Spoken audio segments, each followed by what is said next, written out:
Hey guys, sorry for the super long delay. Been really busy. Like I showed in my last video, I had the F150 that I bought. I am gonna add in a bunch of videos of me trying to diagnose it. And I'll kind of give a little commentary. And then after that, like I said, I was building that for a mud event. So I was really kind of working on it all weekend.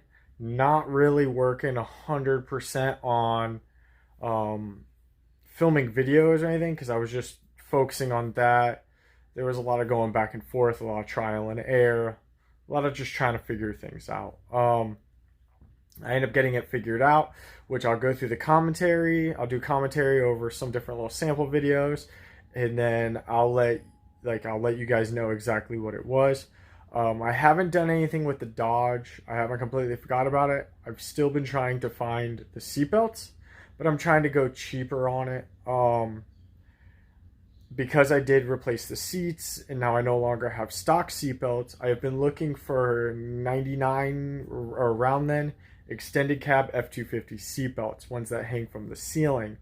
So I can then make a bracket and mount those. So that's what I've been working on with that, or just trying to find those for the right price. A lot of people want like $200-300 for them, and I'm not paying that much for used seatbelts. Definitely not looking to buy. And the ones I am finding, they want 150 plus, and it's from a wrecked truck, which I don't really trust. So I've been looking for one where the motor's blowing and things like that, but they just want too much. So I'm not giving up. The next video I will be uploading, I'll be doing the seats. I'll finish the seats, the passenger seat, and finishing up, hopefully finishing up the AC, to get that all done. So that is coming up. Probably the next video, be in a couple days or a week or so.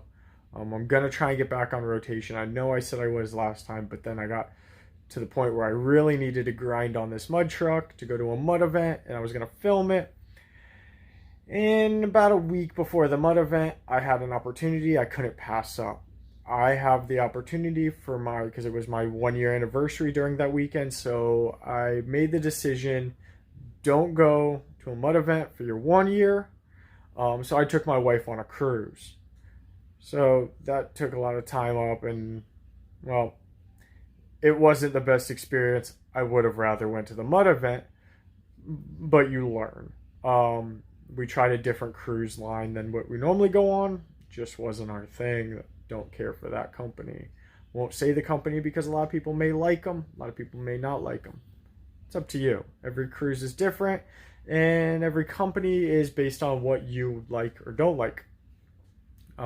If you want to hear more about the cruise and what was so bad about it, I'll post it down below. If not, or I'll make a new video or post it down below. I don't really know yet. But like I said, I will be picking back up with the Dodge. I'll be doing things here and there with the Ford.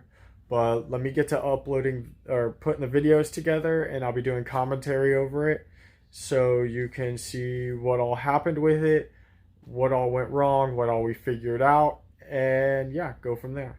All right, guys, stay tuned. All right, so really what I'm doing here is I'm checking for spark. It wasn't running. It would start roughly and then it would die out right away, would not stay running. Like it was, I don't know how to explain it out. Like it just wasn't fully starting. So I was checking spark here. Everyone online was saying I had full fuel problems. So I was just checking to see if I was sucking fuel. If the pump was turning on, I couldn't really hear it. The truck was loud. So that's really all I'm doing right here. Is just seeing if it was cycling through, make sure nothing was clogged up on that end. Alright, so here we were trying to start it. Try giving it gas? I discovered it was my injectors stuck open. So that's what we were trying to get it to start up. Now here is the truck running. It turned out the coil had a loose cable, and then we didn't film it, but the cats were so clogged that it just wouldn't. I couldn't get to do anything. It was just clogged out. That's why now it sounds like it has a big hole in the exhaust. She ain't smoking yeah, either. so that's why. That means I was burning all that shit, all oil. We just drilled a 2-inch hole just to get it to relieve some pressure. Alright, so right here I'm trying to see if my transfer case is turning, because I didn't know if anything was working, and at the time I didn't have a dry shaft. So I was just trying to see what was all turning down there, make sure nothing was loose and moving. That's really it.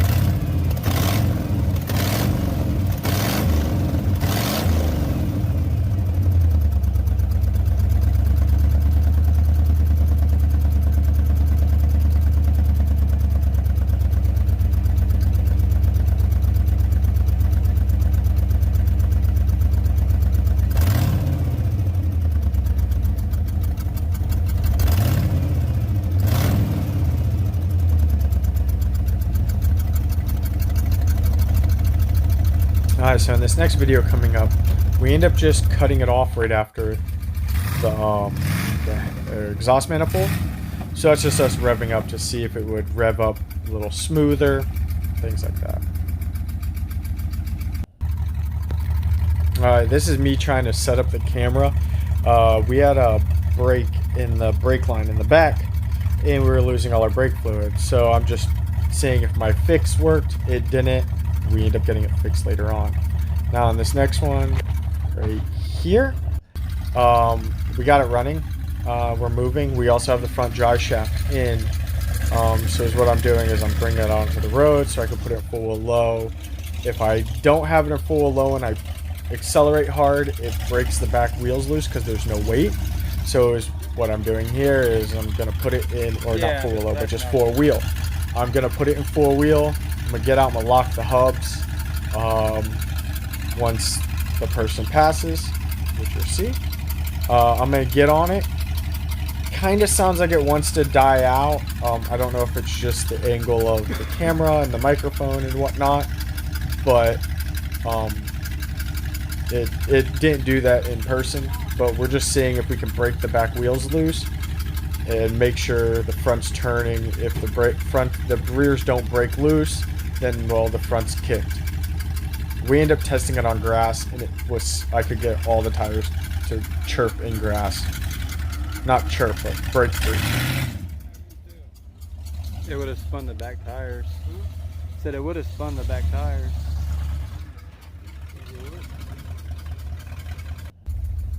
Alright, here's me hooking up wire or LEDs. Just did the cheap, easy way, but I do have an inline fuse. But that's because the headlights suck. I needed to sand them down and get them cleaned up. So for right now, I just put some cheap LEDs with an inline fuse.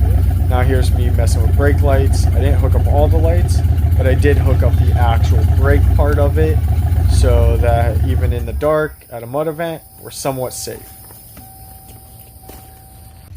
Now this is me just doing a walk around. I have the headlights on. I have the fog lights. We did put a 2.5-inch coil spacer so we could run the 35s in the front. We also, like I said, got those tail lights. We also got a water gauge, an aftermarket digital gauge, only because I really didn't trust the stock one in the truck. It wasn't really ever moving, no longer how much we had it idle. It was at like way low, like 50. So we got an aftermarket one, and then I also installed my junkyard radio that I got for $20, which I'm probably gonna get hit for copywriting right here, but who cares? But yeah, so that's it. There's my digital gauge. Sorry I really didn't get a good view of it, but that's everything I have.